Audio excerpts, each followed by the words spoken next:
My husband, Jake, and I, along with my parents, finally arrived at the farm. The journey had been long, and the discussions unbearably loud. Mom was eagerly making plans to completely disconnect from technology, while Dad grumbled that such a tranquil oasis was best suited for old age. Jake chimed in with both of them, his usual effortless agreement managing to both irritate and envy me. He had a way of connecting with anyone. As we pulled up to the house, my heart sank with anticipation. Surrounded by endless fields with a cluster of ancient oaks behind it, the place felt like something from the past. Forgotten, yet somehow dear. Nate was standing on the porch, my stepbrother.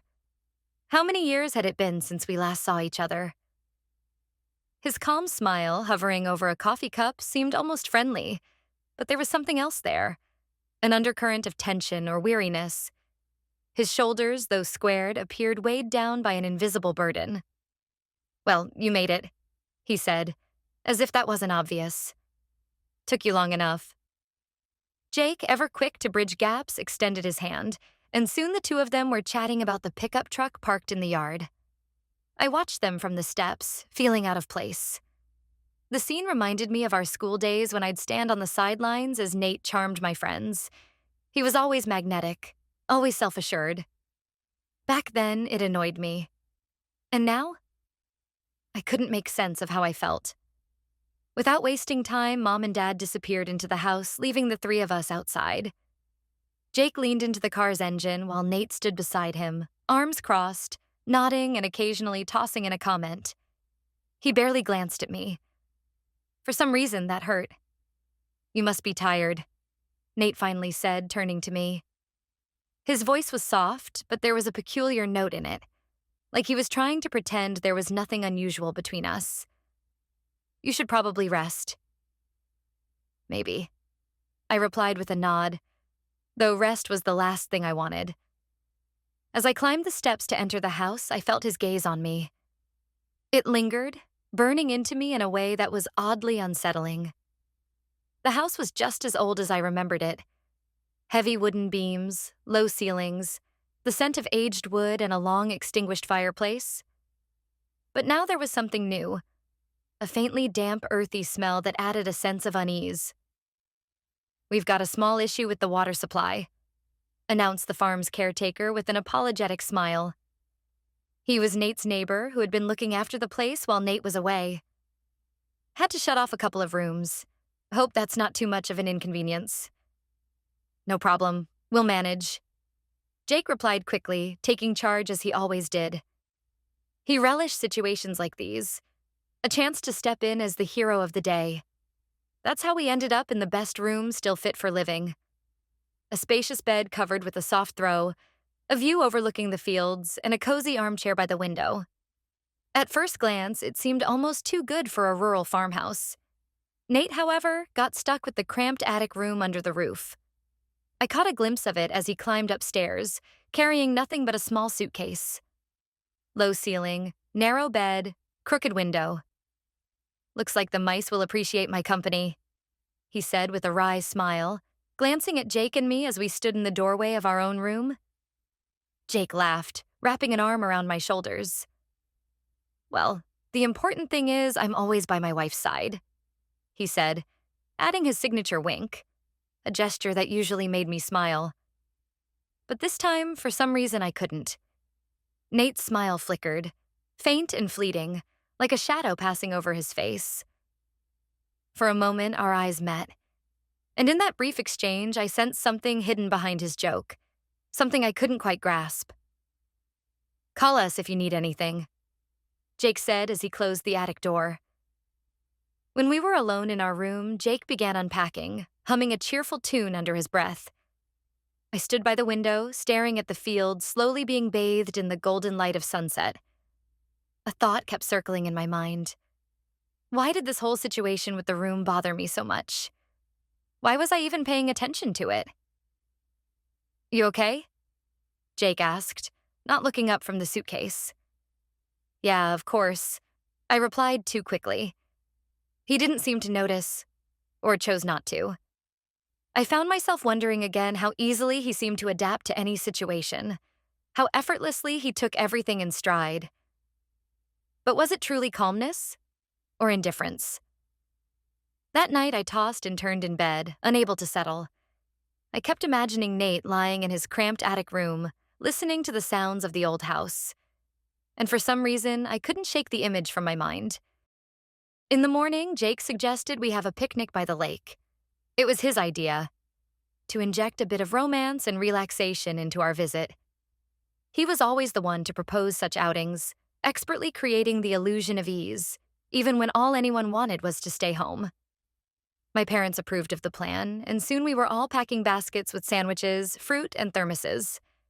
As always, Nate kept his distance, showing little enthusiasm. "Are you coming with us?" Jake asked, throwing him a pointed look. "Of course," Nate replied calmly, tucking a camera into his backpack. Someone's got to capture this idyllic scene. His calm demeanor and way of speaking always seemed to set him apart from the rest of us. I couldn't tell if it was a defense mechanism or if he genuinely saw himself as an outsider. The lake was just as beautiful as I remembered from childhood. A small expanse of water surrounded by dense trees, their reflections shimmering on the glassy surface. Jake quickly settled by the shore with a fishing rod, enthusiastically fiddling with hooks and bait. Mom and Dad found a shady spot, spread out a blanket, pulled out their books, and began discussing the local attractions.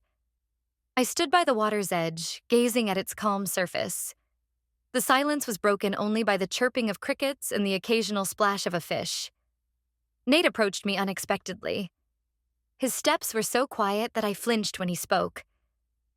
"Beautiful place, isn't it?" His voice was soft, as though he didn't want to disturb the fragile atmosphere. It's always felt too peaceful to me, like there's something hiding behind that calm. I turned to him, surprised by his words. "Strange to hear that from you. You've always been someone who enjoys solitude?" "I do," he replied, his eyes drifting over the water. "But even solitude can be deceptive." We fell silent, listening to the sounds of the forest. After a few moments, he lifted his camera, pointing it at me. "What are you doing?" I asked, feeling an odd wave of self-consciousness. "Just capturing the moment. You look different from how I remember." "Different?" I echoed, suddenly uneasy. "More genuine," he said, looking through the lens. "Like you're closer to who you used to be." I didn't know how to respond, so I turned back to look at Jake, who was fully absorbed in fishing, oblivious to everything around him. It was one of the things I'd always admired about him, his ability to dive completely into his hobbies, shutting out any distractions. Yet at that moment, I found it irritating. Nate continued taking pictures, and I began to feel acutely aware of his attention. Every movement, even the slightest gesture, seemed to hold meaning for him. And though it was unsettling, I found myself unwilling to walk away. When Jake finally returned with his catch, a couple of small fish, I was laughing at something Nate had said. It was a simple comment about how ridiculous we all looked flailing our arms to fend off bugs, but his tone and delivery made me laugh in a way I hadn't in a long time. Jake stopped, catching our moment. His look was brief, but I noticed something new in it, a flicker of unease that quickly gave way to his usual smile. "Hope you two are having as much fun as I am," he said, nodding at his catch. "Oh, we are," Nate replied, tucking away his camera. "Fishing isn't really my thing. I'm more into observing." The words felt especially apt. Nate truly did seem like an observer, someone who noticed everything others overlooked. Jake gave us a curious glance, as though trying to decipher something unspoken between us, but he soon turned back to his own business. Meanwhile, a chill ran down my spine. Something was shifting, and I couldn't help but feel it. The next day, Jake proposed a hike through the forest. As always, he assumed the role of organizer, convincing everyone it was a great idea. My parents reluctantly agreed, citing fatigue, but Jake reassured them quickly. "It's just a couple of hours, a light walk." I knew it was important to him to showcase how well he could navigate the outdoors, eager for the effort to be appreciated. Nate agreed without much enthusiasm, bringing along his ever-present camera. I could sense his detachment, but oddly, it only piqued my curiosity further. He walked slowly, almost lazily, occasionally stopping to take pictures of trees, the light filtering through the leaves, or the tracks we left on the damp trail. Jake strode confidently at the front, cutting a path through the dense greenery. His voice was bright and energetic as he gave directions and cracked jokes, but I could sense the effort he was putting in to maintain his role as the leader. The forest grew denser, the trail less distinct. At some point, I fell out of step with the group, pausing to look around. The feeling of solitude struck me abruptly, like a cold wind at my back. Where had everyone gone? I turned around but saw only trees and undergrowth. The sounds of footsteps and voices that had filled the forest earlier were gone as if they had never been there. "Jake?" I called out, but my voice sounded muffled. No response. My heart began to race. I veered off the trail, trying to find the others, but instead, I wandered deeper into the thick brush. The ground grew slick, and I stumbled several times, barely managing to catch myself. Then I heard footsteps behind me. Turning, I saw Nate. His calm expression was an unexpected relief. "You're lost?" he said simply, without a hint of judgment. "I guess so," I exhaled. "Where is everyone?" "Jake led them to the old mill. I noticed you disappeared and came back." His voice was steady, matter-of-fact, and somehow reassuring. We started making our way back to the trail, and though I tried to remain composed, I still felt a slight tremor in my limbs. Nate matched my pace, unhurried and deliberate. "Thanks for finding me," I said, feeling the words were insufficient. "You would have managed," he replied, glancing at me briefly. "But it's easy to get lost in the forest, especially if you're not used to noticing landmarks." We talked as we walked, our conversation drifting to how much had changed over the years. He spoke about his travels, life on the farm, and photography. I shared my thoughts about city life, work, and how often I felt drained. Nate listened attentively, occasionally offering short remarks. His way of communicating was different from Jake's. He didn't try to entertain or impress. He was simply present, and that felt like enough. When we finally rejoined the trail, the group was already waiting for us. Jake visibly tensed when he saw the two of us together. "You could have told us you were falling behind," he said, his tone sharper than usual. "Sorry, I didn't realize," I replied, feeling awkward. Nate said nothing, handing Jake the camera as if nothing unusual had happened. The day began quietly. I was making breakfast, trying not to dwell on the previous day's incident in the forest. Jake, as usual, was the first to wake up, bounding into the kitchen with his usual energy. But instead of his typical smile, his face carried a shadow of unease. He was clutching his phone tightly. "I need to leave," he announced, setting the phone down. "Work. Nothing I can do about it." "Leave?" I said, surprised. It was unexpected. "For how long?" "Just a couple of days," he replied quickly, as if trying to reassure both me and himself. "We're here for the rest of the week anyway. You'll be fine without me." I nodded, masking my mixed emotions. He didn't elaborate on what his work required, and I didn't press him. It was his way, keeping the details to himself. But I felt a strange pang of resentment. It seemed as if he hadn't considered how I might feel about being left here on my own. A few hours later, his car disappeared down the road, leaving a cloud of dust behind.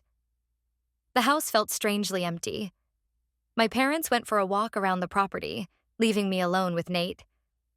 We met eyes in the living room, and the silence between us felt charged, as though it carried something unsaid. "Is it hard when he leaves?" Nate asked, leaning casually against the doorframe. "No," I answered too quickly. "I mean, he does it a lot. Work always comes first for him." "I see," he said simply, adding nothing more. His gaze lingered on me for a moment, as though he could see past the surface, past what I wanted to show. With Jake gone, I started to notice how much Nate's presence occupied my thoughts.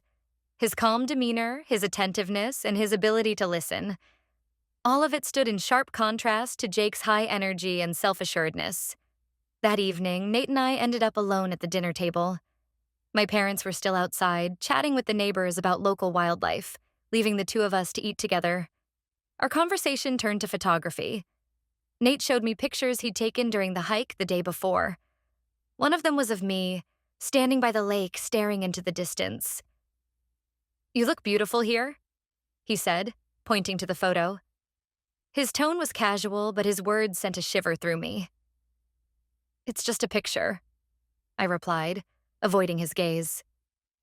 "It's not just a picture," he said, his voice thoughtful as he studied the image. "Every frame tells a story. Sometimes it's not obvious, but it's always there, real and undeniable." A silence followed his words. I didn't know how to respond. His comment resonated with me more deeply than I expected. I felt a thin, invisible thread connecting us in that moment, and it suddenly seemed dangerous. Later that night, as I lay in bed, the room was silent except for the rustling of the wind outside the window. Yet even with the empty space beside me, I couldn't stop hearing his voice, seeing his gaze, or feeling the weight of his words. The night was restless. Something heavy hung in the air, an unexplainable tension. First, there were the dreams, chaotic and blurry, leaving behind a strange feeling of loss. Then I woke up to the smell. I jumped out of bed, immediately recognizing it. Smoke. At first, the thought seemed absurd, but then I heard shouting from the hallway. "Fire!" someone yelled, their voice echoing through the house. I ran to the door, but the handle was hot. My heart raced and panic surged, threatening to consume me entirely. What should I do? How would I get out? Smoke filled the room, thick and suffocating, making every breath harder. At that moment, the door burst open. Nate stood in the doorway, his face tense but composed, his hands reaching out to me. "You need to move," he said, his voice cutting through the noise. "Now." I don't remember how I got outside. Nate had grabbed my hand and pulled me through the back exit, navigating the house with a precision that felt almost instinctive. Once outside in the cool night air, I collapsed onto the grass, gulping in deep breaths. Only then did I realize I was clutching my phone and a folder of documents, things I must have grabbed instinctively. The flames roared, lighting up the dark sky with their orange glow. The house crackled and groaned as pieces of burning wood fell in heaps. My parents and the neighbors were running about, some calling the fire department, others frantically carrying buckets of water, though it was clear the house was beyond saving. I watched as the fire consumed everything. The cozy rooms, childhood memories, objects that had seemed insignificant, all turning to ash. "Are you okay?" Nate's voice broke through my daze. I turned to him. His face was streaked with soot, his hair disheveled, but his gaze was steady. He helped me to my feet, holding me firmly by the shoulders. "Yes." I exhaled, my legs weak beneath me. I I just don't understand what happened." "It doesn't matter right now," he said softly. "What matters is that you're safe." There was a certainty in his voice that I desperately needed at that moment. A lump rose in my throat, but no tears came. When the fire finally died down, all that remained of the house were ruins. The sight of it left everyone, our parents, the farm owners, the neighbors, looking crushed and hollow. Nate approached me, wiping sweat from his forehead with the back of his hand. "There's no place for you to sleep here anymore," he said matter-of-factly. "You'll have to move into my room, at least until we figure out what to do." I wanted to protest, but I had no strength left. The fear and helplessness had consumed me, and I could only nod. His words were logical, but something deep inside me twisted with unease. The thought of sharing space with Nate now felt like more than just a practical solution. His attic room was unexpectedly cozy. A narrow bed, a small lamp, shelves lined with books and old cameras. It all felt like an extension of him. Nate set me up on the couch, tucking a blanket around me. "Try to get some rest," he said, handing me a cup of hot tea. "We'll figure everything out tomorrow." I watched him, feeling a strange mix of gratitude and nervousness. He moved calmly, as if the night's events were nothing out of the ordinary. That calmness drew me in. As I lay in the dark, I heard the faint sound of the door clicking shut as he locked it quietly. The morning began with soft light filtering through the crooked attic window. I woke up feeling a strange mix of exhaustion and relief. The house was gone, but I was alive. That thought repeated in my mind like a mantra. The couch had been surprisingly comfortable, though it didn't erase the awkwardness of the situation. When I opened my eyes, Nate was already sitting at the small table by the window, a cup of coffee in his hand. He looked as if he hadn't slept at all. His hair was even more disheveled than usual, and his gaze was fixed on something far beyond the attic walls. "You're awake," he said, noticing me stirring. "Yeah," I replied, my voice slightly hoarse. "What's next?" "Next?" He gave a small chuckle and handed me a cup of coffee he'd already poured. "Next, you drink this, and then we see what can be salvaged from what's left of the house." His calm demeanor threw me off balance.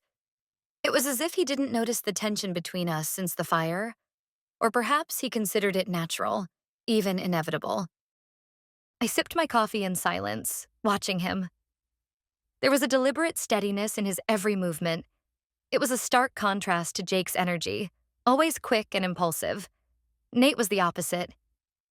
His calmness was magnetic, but it also irritated me, reminding me of how far I was from finding that kind of equilibrium in myself. When we reached the charred remains of the house, a fresh wave of grief hit me. The house's skeletal frame jutted out like blackened ribs, surrounded by a thick layer of ash. We began clearing debris, searching for anything that might have survived.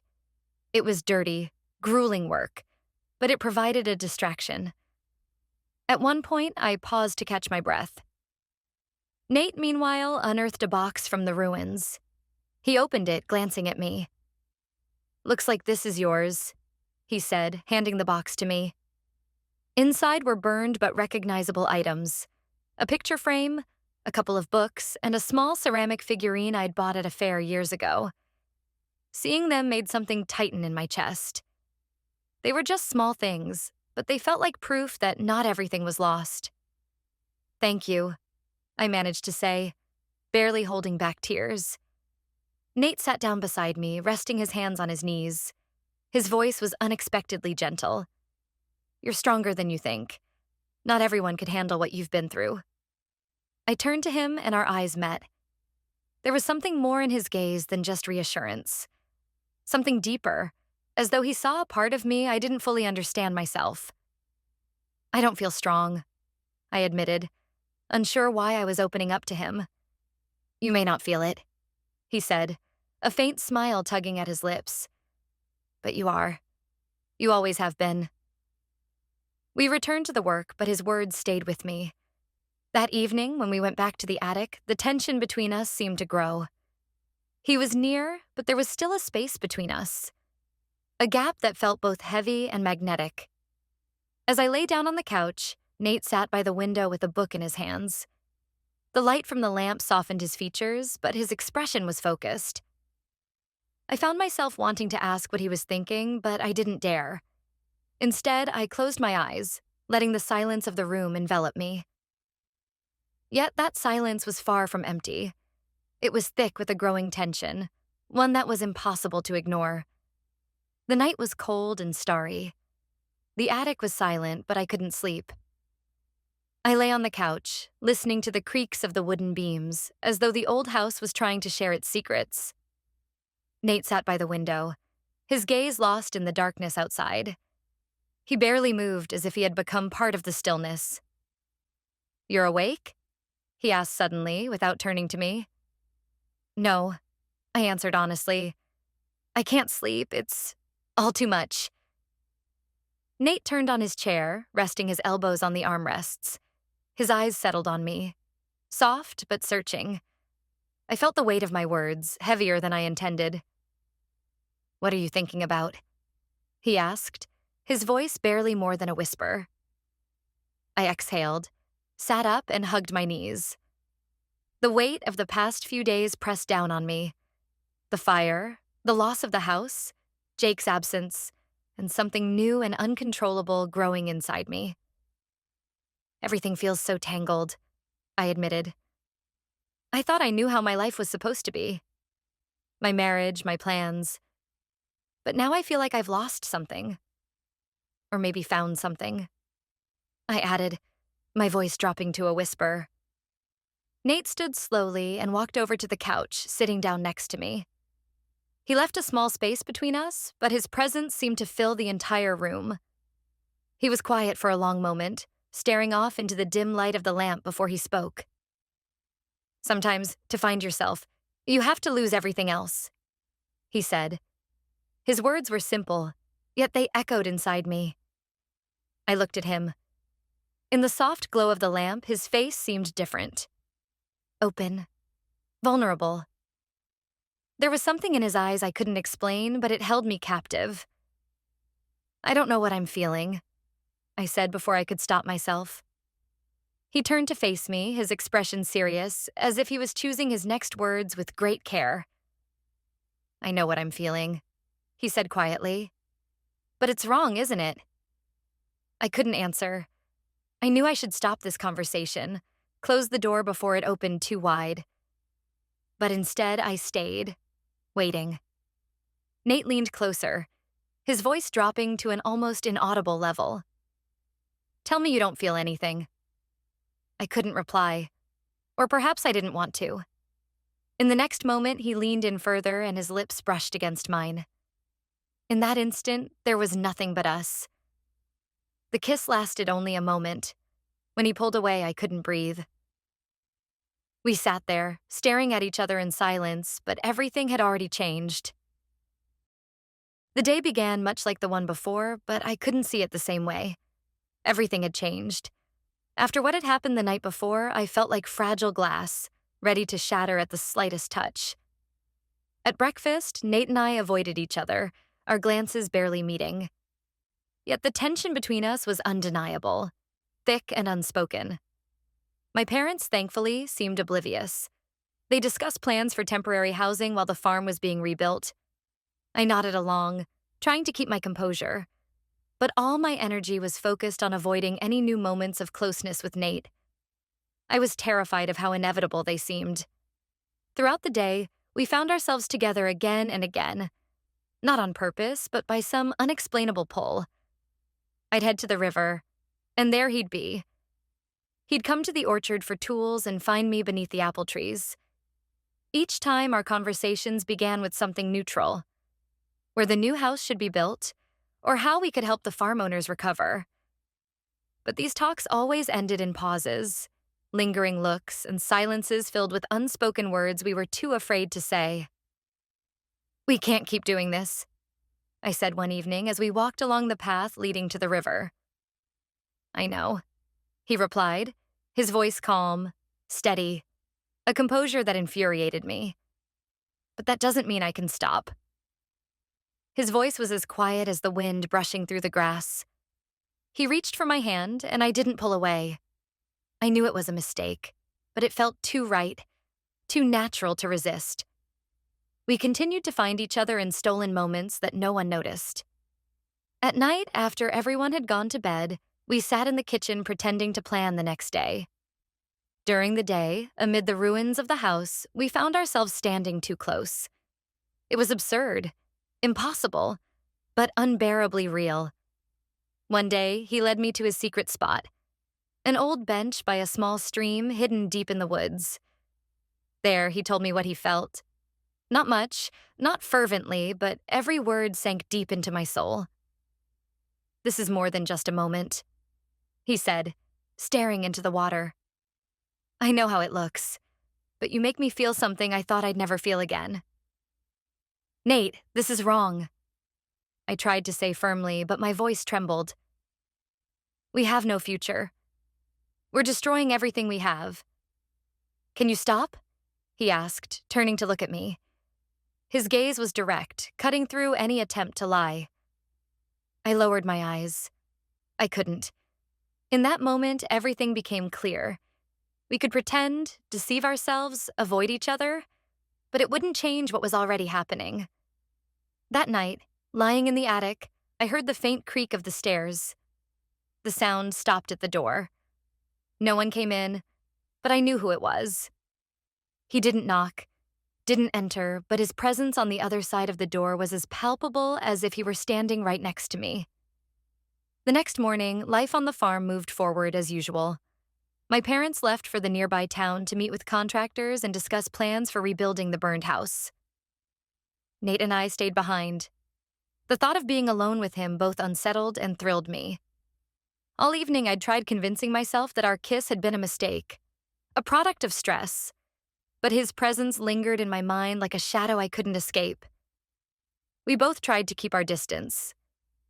Yet the more we avoided each other, the stronger the pull between us became. It felt as if the house itself, with its creaking beams and narrow hallways, was conspiring to draw us closer, creating an intimacy that was impossible to ignore. I headed to the river, hoping to find a moment of peace. The path wound through the dense forest, which now felt like a sanctuary, a shield from the growing chaos in my head. By the water, I sat on an old stump, watching the stream flow steadily as if oblivious to the storm inside me. Hiding? His voice came from behind, making me jump. Nate stood among the trees, holding his camera. His hair was tousled by the wind, his expression calm, though there was something more in his eyes. Something he didn't say aloud. Just wanted to be alone, I replied, my body instinctively tensing. Doesn't seem to have worked, he remarked with a faint smile. He stepped closer but kept his distance. I can leave if you want. No, I said before I could stop myself. He sat down beside me, leaving a gap between us, but his presence felt as palpable as the warm sun on my skin. We sat in silence, and that silence spoke louder than words. Then, at last, he broke it. You feel it too, he said softly, his eyes on the water. His words were not a question, but a statement. You can deny it, but it won't go away. I turned to him, torn between two forces, the urge to admit the truth and the fear of destroying everything I had. This is wrong, Nate, I said finally, my voice shaking. We can't. Why? He interrupted, his gaze piercing mine. Because it doesn't fit the rules? Because it threatens your perfect world? Or because you're afraid it actually matters? I looked away, unable to respond. His words hit deeper than I was prepared for. This can't continue, I whispered, though even I didn't believe the words as I spoke them. Then tell me you feel nothing, he said, his voice barely above a whisper. Tell me. I stayed silent. We sat there as the sun dipped lower, casting the river in hues of gold and red. His hand, either by accident or intent, brushed against mine, and the touch sent a shiver through me. I knew this connection was forbidden, but it was becoming impossible to resist. Each moment we spent together only made it stronger. By the time we returned to the farm, dusk had settled, wrapping everything in a soft twilight. We exchanged a glance at the doorway, but neither of us spoke. The silence between us spoke volumes, saying everything we couldn't, or wouldn't, put into words. The day began as ordinary as any other. I tried to focus on helping my parents. Mom and I sorted through the belongings salvaged from the fire, deciding what could be restored and what had to be discarded. Nate spent the day outside, absorbed in his work, and his absence was both a relief and a source of an odd emptiness. I kept telling myself this was temporary, that everything would soon return to normal. But by evening, everything changed. Jake returned earlier than expected. His car pulled up to the farm at sunset, kicking up a cloud of dust. I rushed outside, and for a moment, relief washed over me. He was here, close again, and perhaps his presence would help me regain control of myself. He looked tired but upbeat. Hugging me, he said warmly, "Missed you. How have you been holding up?" "Fine," I replied quickly, avoiding his gaze. Inside, I felt a tightness building. We went into the house where my parents eagerly filled him in on everything that had happened during his absence. But I couldn't shake the feeling that something was looming, just out of reach. Nate was in the kitchen, busying himself with the coffee maker. When he looked up and saw Jake and me together, I caught the brief tension in his expression before he masked it. "Hey, brother," Jake said with his usual ease, walking up to clap Nate on the shoulder. "Hope they didn't work you too hard with this crowd?" Nate smiled faintly but didn't say anything. The silence between them lingered just a fraction too long, making it impossible to ignore. Later that evening, after darkness had settled over the farm, Jake and I were alone in the attic room. He unpacked his things, reclaiming the space we were now sharing again. Nate had gone downstairs under the pretext of needing to work, but I felt the tension between us all as strongly as ever. It hung in the air, heavy and electric. Jake noticed it. He always had a way of reading me, even if he didn't say so right away. "You're acting strange," he said, his eyes on me. "Is everything okay?" "Of course," I replied, trying to sound natural. "It's just the house, the fire. I'm a little worn out." "Uh-huh," he said, dragging out the sound as if to let me know he didn't fully believe me. His eyes stayed fixed on me, searching. A few hours later, I went downstairs for a glass of water. The kitchen light was still on, and Nate was there, leaning against the sink, looking lost. When I entered, he turned to me, and his eyes held the same mix of guilt and longing I had grown too accustomed to seeing. "You have to tell him," he said quietly but firmly. His words caught me off guard. "Nate, I can't. It's impossible," I started, but he cut me off. "It will only get worse if he finds out on his own." I opened my mouth to respond, but the sound of footsteps interrupted us. Jake walked into the kitchen, his face shifting from surprise to suspicion as he looked between Nate and me. His eyes narrowed as though trying to piece together a puzzle that was suddenly falling into place. "What's going on here?" he asked, his voice rough, carrying an edge that made my stomach drop. "Nothing," I said quickly, too quickly. The words tumbled out clumsily, and Jake's jaw tightened as he stepped closer, his gaze fixed on Nate. "You, my brother, and you, my wife," he said slowly, as if testing the absurdity of the idea aloud. "You're going to tell me it's nothing?" Nate stepped forward, but Jake raised a hand, stopping him. "Don't touch me," he said sharply. "I want the truth." I couldn't speak. Words were tangled in a knot in my throat, impossible to untie. Nate took a deep breath, his voice steady but low. "It was a moment," he began, but Jake cut him off with a near shout. "A moment? Are you kidding me? This is some kind of sick joke." He turned to me, and the fury in his eyes was laced with something worse. Pain. That was what gutted me the most. "Jake." I tried, but he raised a hand to silence me. "Number, I don't want your excuses," he said coldly, his voice trembling. He glanced back at Nate, his expression hardening. "You, my brother? I never would have thought." He stormed out of the kitchen, slamming the door behind him. Nate stayed where he was, rooted to the spot as though he'd been turned to stone. I wanted to say something, anything, but the words wouldn't come. Instead, I stood there, watching everything I'd built crumble to pieces in a single shattering moment. After the door slammed shut behind Jake, a strange, oppressive silence filled the air. Nate remained by the sink, his head bowed, as if searching for answers in his shadow that didn't exist. I sat at the table, gripping the wooden edges so tightly it felt as though they were the only thing keeping me from falling apart. "It's over," I finally exhaled. My voice sounded foreign, even to myself. Nate turned, his face lined with exhaustion, his gaze heavy. He took a step toward me, but stopped when he saw me pull back. "I'm sorry," he said softly. His voice carried an honesty that only made it hurt more. "I didn't want it to end like this." "And how did you want it to end?" I shot back, looking up at him. For him to figure it out without words? For me to explain why I destroyed our marriage for something that has no future? He opened his mouth to answer but closed it again, realizing he had none. Instead, he nodded slightly, as if acknowledging his defeat. The next day, Jake packed his things. He didn't say a word or create a scene, but his silence was louder than any scream.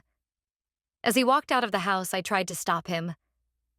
"Jake, please," I began, but he stopped without turning around. "There's nothing left to say," he said, "and I don't want to hear anything from you. You made your choice. Now I'm making mine." He drove away, leaving me standing on the steps of the burned house surrounded by ash.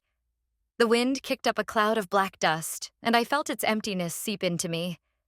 For the first time in a long while, I was completely alone. Nate left a few days later. He approached me at sunset as I sat by the stream, handing me a small note. "If you ever need to talk," he said quietly, placing the paper in my hand, "I'll be here." I looked up at him. The certainty I had once seen in his eyes was gone, replaced by a raw sincerity that only made everything harder. I didn't respond. I just watched him walk away, his steps leaving a faint trace in the grass.